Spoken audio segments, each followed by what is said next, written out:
Vamos a tratar de comprender ahora cuál es el principio de funcionamiento de las galgas extensométricas.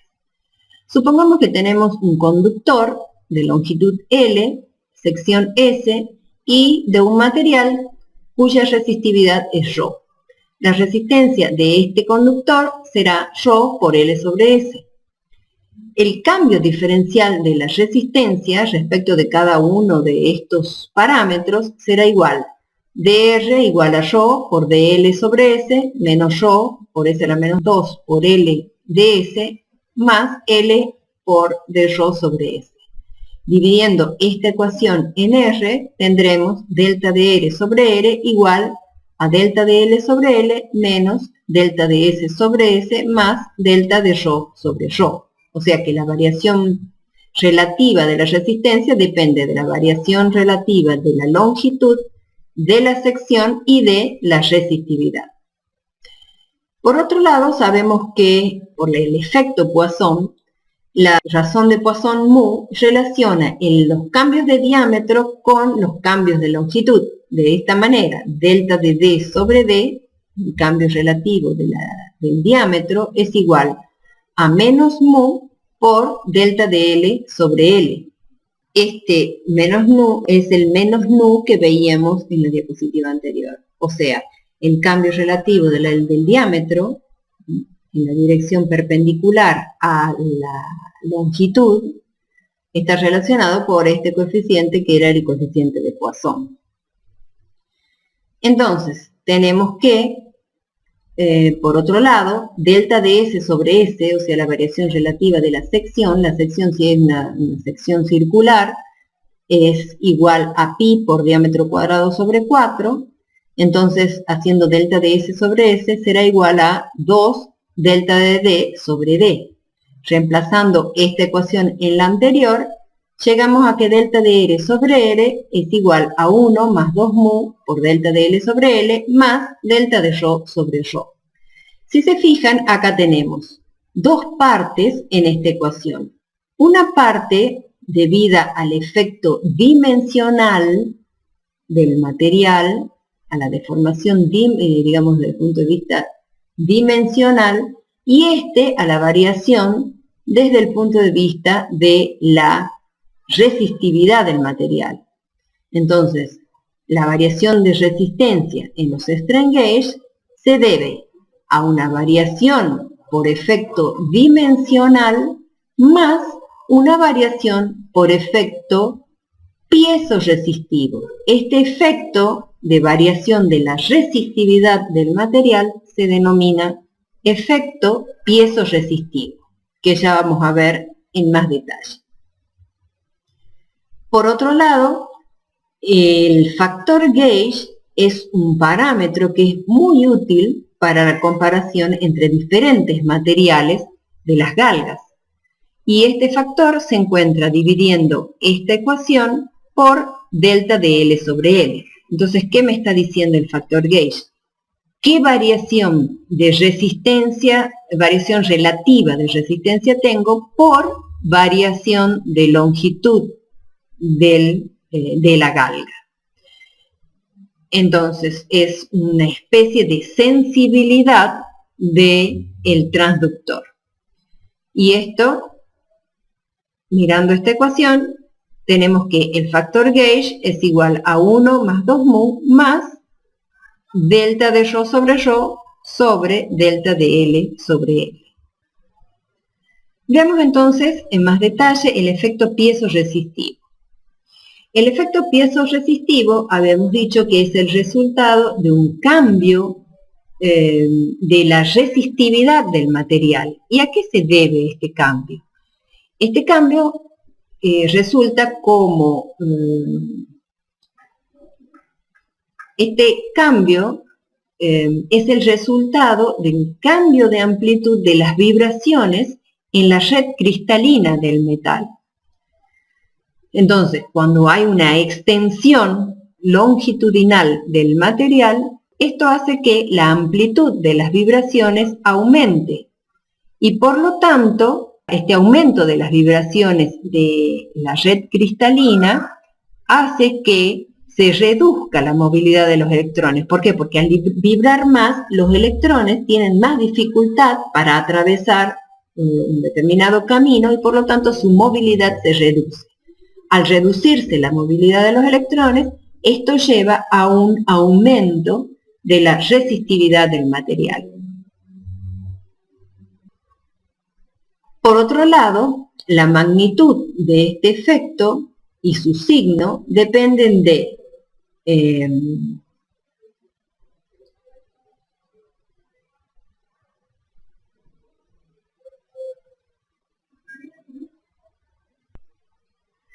por otro lado, es muy importante aclarar que el efecto piezoresistivo se da significativamente en los semiconductores. O sea, es mucho más significativo el efecto piezoresistivo en los semiconductores que en los metales.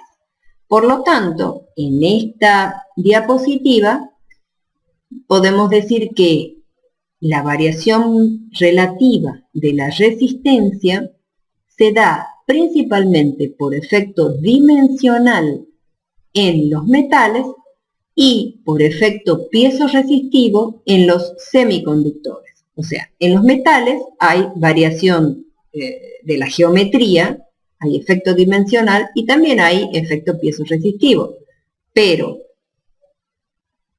prima el efecto dimensional sobre el efecto piezoresistivo. ¿Por qué? Porque una pequeña variación de la movilidad de los electrones en un metal es despreciable por la cantidad de electrones y la conductividad que tiene el metal. Entonces, el que prima es el efecto dimensional. Sin embargo, en los semiconductores, que también tiene un efecto dimensional, prima el efecto piezoresistivo, porque la cantidad de portadores de carga de que dispone el material es bajo, entonces una reducción en la movilidad de los electrones afecta grandemente a la resistividad del material.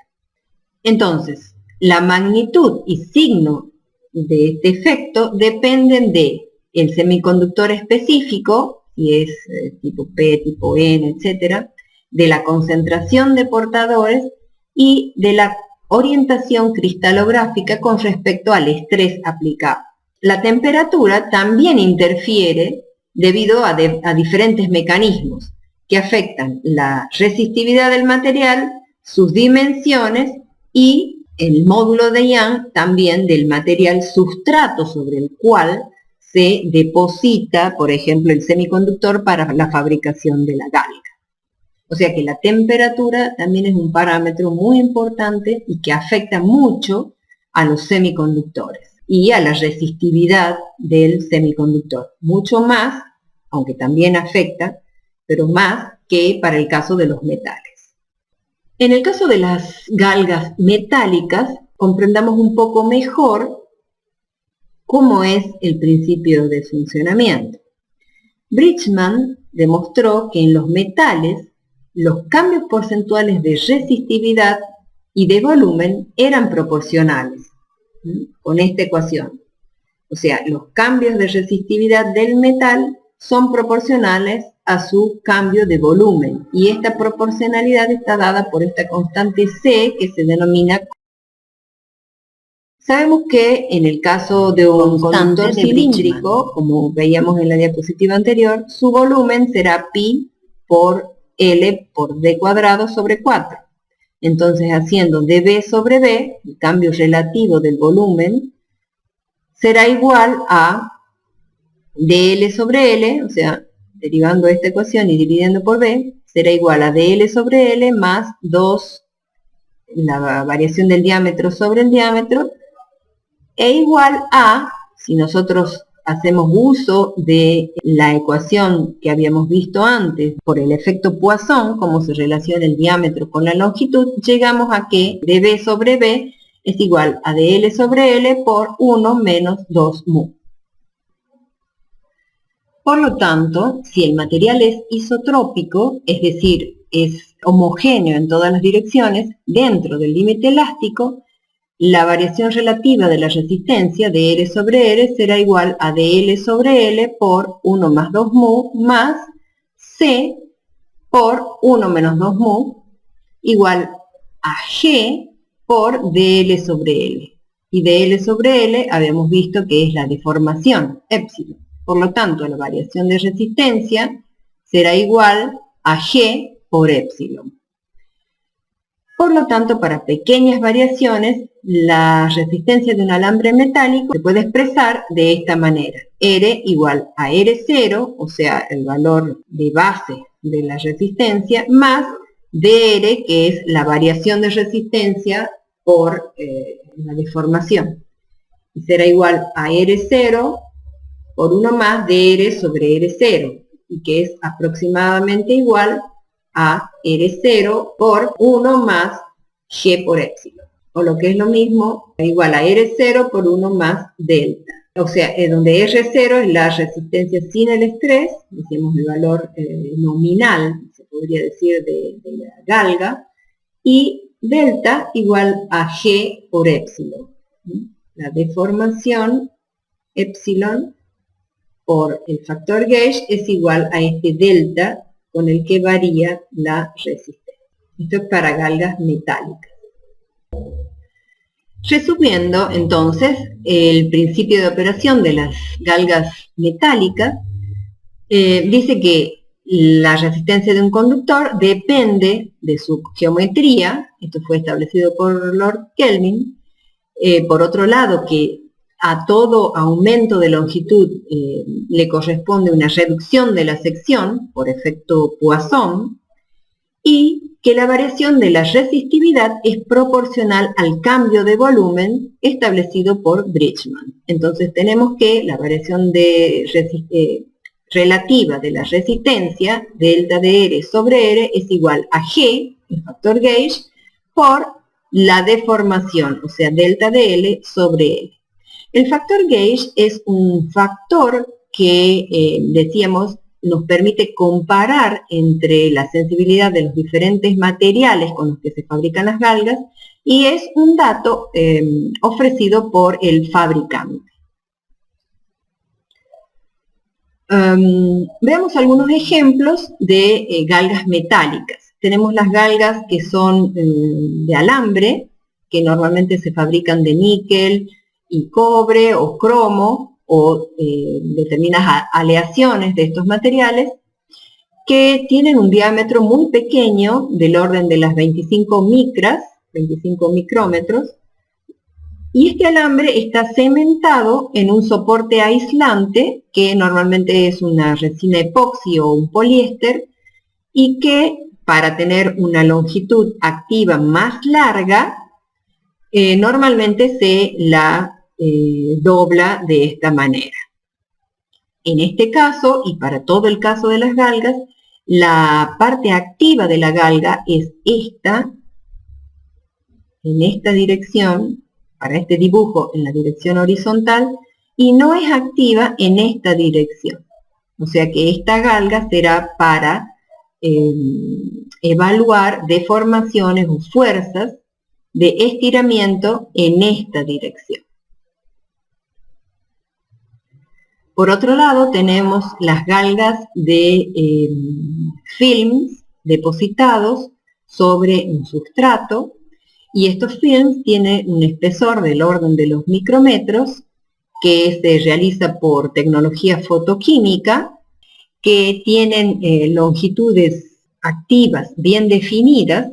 Fíjense que el film en la zona activa de la galga es muy delgadito, porque esta es la zona que es sensible a la deformación, y sin embargo las conexiones o las partes que no son activas de la galga tienen un área mucho más grande, y por lo tanto hacen insensible la galga en esa dirección o estas zonas a la deformación en este sentido. Acá tenemos dos fotos de dos galgas de este tipo, cementadas sobre un material aislante, y normalmente esta galga se coloca y se pega, se cementa sobre el espécimen en el que se quiere evaluar la deformación. Otras veces están cementadas sobre cantilevers o sobre diafragmas, como es en el caso del transductor de presión, el transductor Statham, que vimos cuando vimos los transductores de presión. Y normalmente la mayoría de las galgas se utilizan en circuitos puentes, o sea, el acondicionador de señal de las galgas extensométricas normalmente son los puentes de Wheatstone.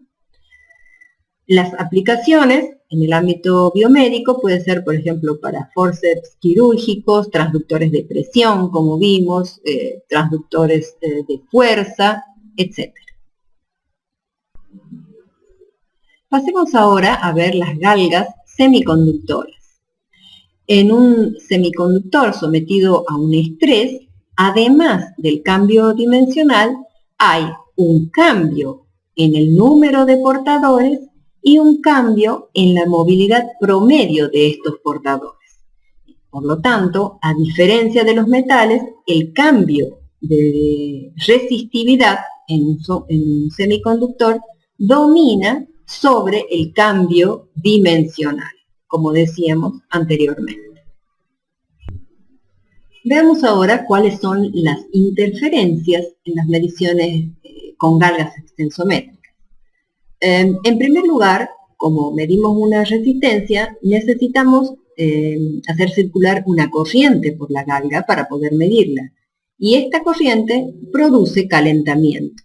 Por lo tanto, es muy importante evitar este error, evitar usar corrientes altas de manera que haya un calentamiento de la galga. ¿Por qué? Porque al haber un calentamiento va a producir una variación en el valor de la resistencia debida a ese calentamiento y no a la deformación. Por lo tanto, la medición va a ser errónea. Por lo tanto, hay valores máximos de corriente permitidas según el caso. Por ejemplo, para galgas metálicas, la corriente máxima es de 25 mA cuando estas galgas metálicas están sobre una base de un material buen conductor, como por ejemplo acero, cobre, aluminio, cuarzo o titanio. Y la corriente máxima es de 5 mA si las galgas están sobre una base poco conductora, como por ejemplo plástico o madera. Por otro lado, la FEM, que se produce por la unión de diferentes metales, o sea, si nosotros tenemos una galga metálica y se conecta con cables de cobre y la galga es de otro material, y las dos uniones están a distinta temperatura, se va a producir una FEM que se suma a la tensión debida al estrés, a la tensión que se genera por el cambio de resistencia debido al estrés. O sea que hay que tener en cuenta eso también, de manera de mantener la temperatura de ambas junturas al mismo valor, para que no se produzca una FEM debido a esa diferencia de temperatura. Por otro lado, las galgas de silicio son afectadas por la luz. A una iluminación convencional este efecto es despreciable, pero para ciertas aplicaciones hay que tenerlo en cuenta. ¿Cuáles son las limitaciones en las mediciones con las galgas? El estrés aplicado no debe exceder el límite elástico de la galga. Normalmente la deformación debe ser menor al 4% de la longitud de la galga. Y estos rangos estos valores están en un rango entre 3000 microe para galgas semiconductoras y 50.000 microepsilon para galgas metálicas. En segundo lugar, todas las fuerzas aplicadas deben estar transmitidas a la galga, es decir, hay que poner un cuidado muy especial en la cementación de las galgas al sustrato cuya deformación se quiere medir por medio del uso de adhesivos elásticos. Por otro lado, todas las fuerzas o todo el estrés se debe aplicar en el mismo plano. No debe haber estrés aplicado en planos perpendiculares, por ejemplo, porque la galga, digamos, la medición va a ser errónea, porque la galga no es capaz de censar el estrés aplicado en otros planos distintos al plano donde está colocada la galga. Como decíamos también, por último, la temperatura afecta el valor de la resistencia, por lo tanto, cuando se quiere realizar mediciones con galgas extensométricas, se debe tener precaución en este sentido y para esto se utilizan lo que se llaman las dummy strain gauge que son como galgas que se colocan, además de la galga que va a censar la deformación, que ya vamos a ver cómo se coloca, para compensar en temperatura la medición. Bueno, pero a pesar de todas estas potenciales limitaciones, las galgas extensométricas son uno de los sensores más difundidos debido a su pequeño tamaño, su gran linealidad y su baja impedancia. Veamos ahora un cuadro comparativo entre las galgas metálicas y semiconductoras. El factor gauge para las galgas metálicas es de 2, mientras que para las galgas semiconductoras está entre 50 y 200. Recordemos que el factor gauge es un parámetro que me permite comparar diferentes materiales con los cuales se fabrican las galgas y me relaciona la variación relativa de resistencia respecto de la deformación. O sea, para una misma deformación, si un material presenta una mayor variación de resistencia, será mucho más sensible que otro material cuya variación de resistencia sea menor. Tal es el caso de los semiconductores. Los semiconductores tienen un factor gauge alto, es decir, que son muy sensibles, mucho más sensibles que las metálicas para una misma deformación. La precisión para las galgas metálicas es del 0,1% para deformaciones mayores que 4 por 10 a la 3 microépsilon y del 1% para el caso de las galgas semiconductoras para deformaciones mayores que 10 a la 3 microépsilon. La fuerza de rotura está entre 2 por 10 a la 4 y 2,5 por 10 a la 4 microépsilon para las galgas metálicas y se produce la rotura en el caso de las semiconductoras para deformaciones mayores que 5 por 10 a la 3 microépsilon. La resistencia nominal, o sea, el valor de base de la resistencia de la galga no deformada, tiene valores estándar que están entre 150 y 1000 ohmios, 150, 350, 600 y 1000 ohmios, más o menos 0,15% para las galgas metálicas, y es de 120 ohmios para las galgas semiconductoras. ¿Cuáles son las ventajas entre una y otra? Las galgas metálicas tienen la ventaja de que pueden compensar el efecto de dilatación por temperatura, y el caso de las galgas semiconductoras es que pueden utilizarse para respuestas dinámicas hasta 10 Hz, que pueden medir deformaciones del orden de 10 a la menos 3 microépsilon, es decir, de un nanoépsilon. Ahí se puede ver, digamos, la gran sensibilidad que tienen. Y las desventajas de una y otra es que, bueno, ambas son afectadas por la temperatura, pero por otro lado las galgas semiconductoras soportan menos fuerza que las metálicas.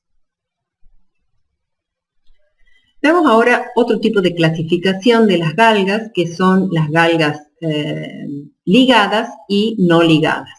Las galgas ligadas se denomina a las galgas que están cementadas sobre un soporte que decíamos que es aislante, que puede ser un alambre metálico, pueden ser un film depositado metálico, o puede ser una galga semiconductora, que también es un semiconductor cementado sobre un soporte. Por otro lado, las galgas no ligadas están compuestas por dos marcos, que uno está fijo, rígido, y el otro es móvil. Estos dos marcos, por lo tanto, se mueven relativamente uno con el otro y se mantienen unidos por medio de un resorte, digamos, y las galgas.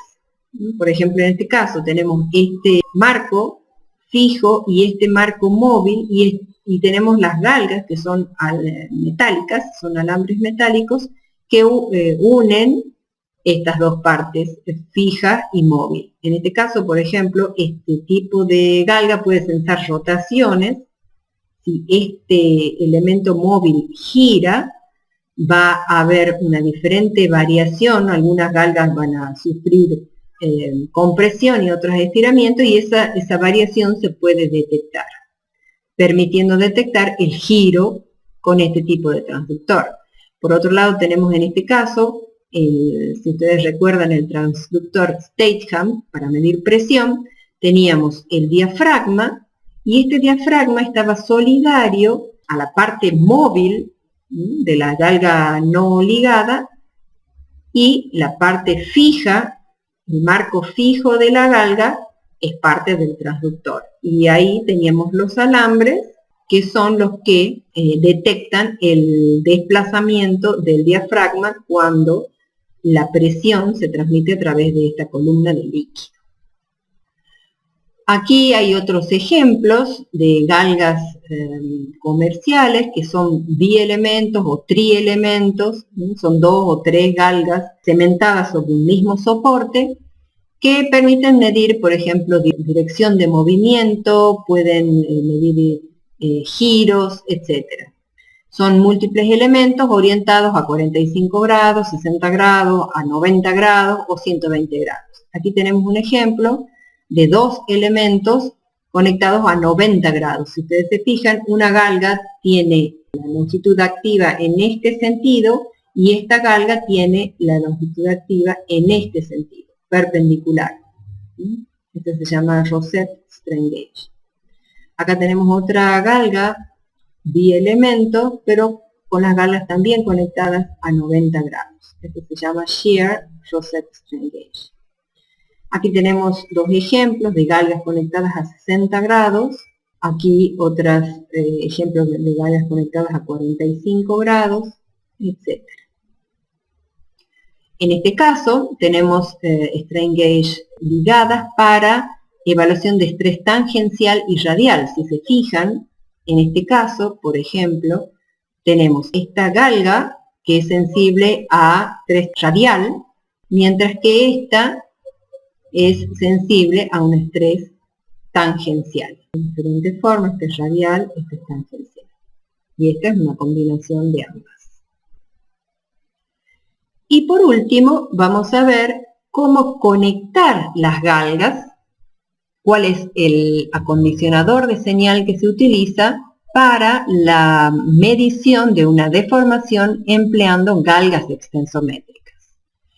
Este ejemplo sirve de guía para los futuros ejercicios que ustedes tienen que hacer y que va a consistir en colocar 1, 2 o 4 galgas en diferentes configuraciones y evaluar cómo es la salida de ese sistema. Si el sistema tiene una salida que es lineal con la deformación o si el sistema está compensado en temperatura o ambas.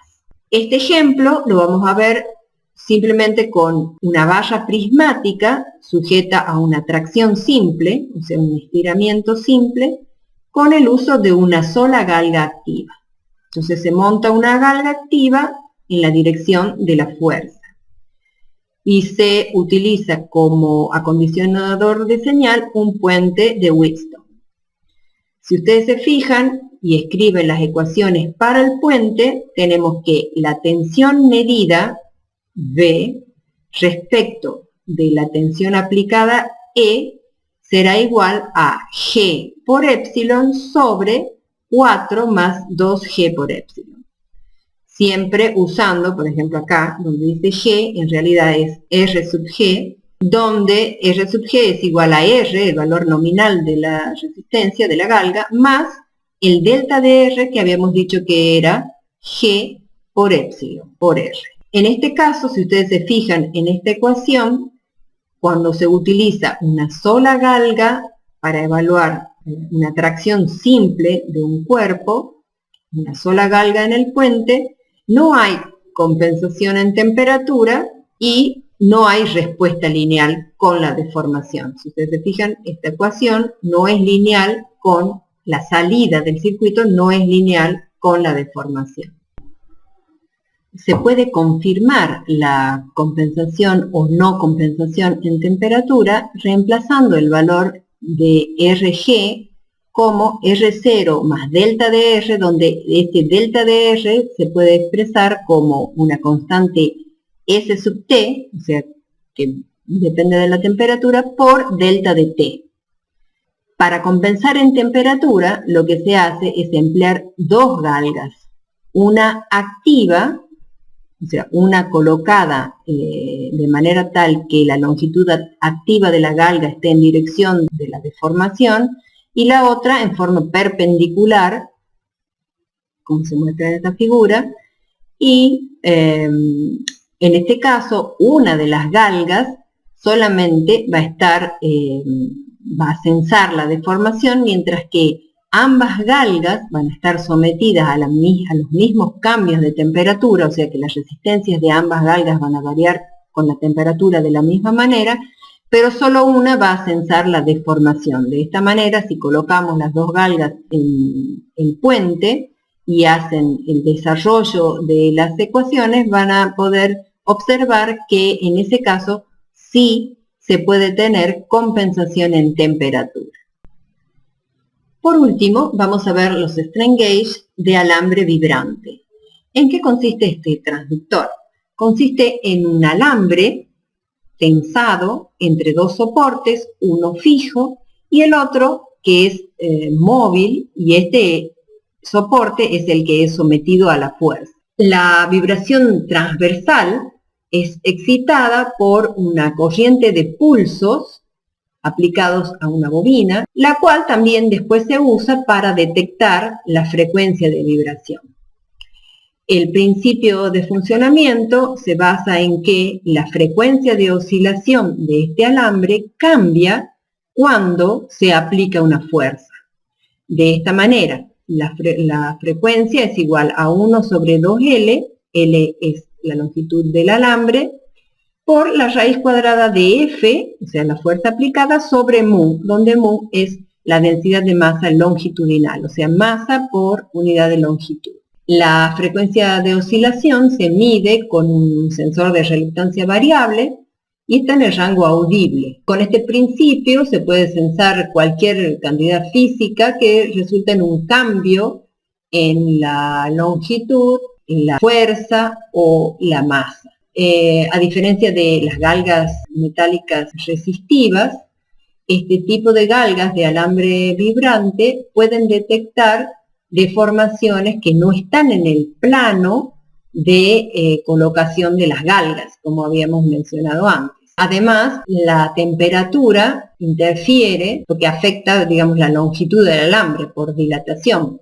Entonces, para compensar en temperatura, se pueden medir cambios en la resistencia del alambre de la bobina con transductores de temperatura. Otras aplicaciones son, por ejemplo, para la medición de masas, de desplazamientos, de presiones, fuerzas y pesos. Y con esto terminamos con los transductores de medición de fuerza. Muchas gracias.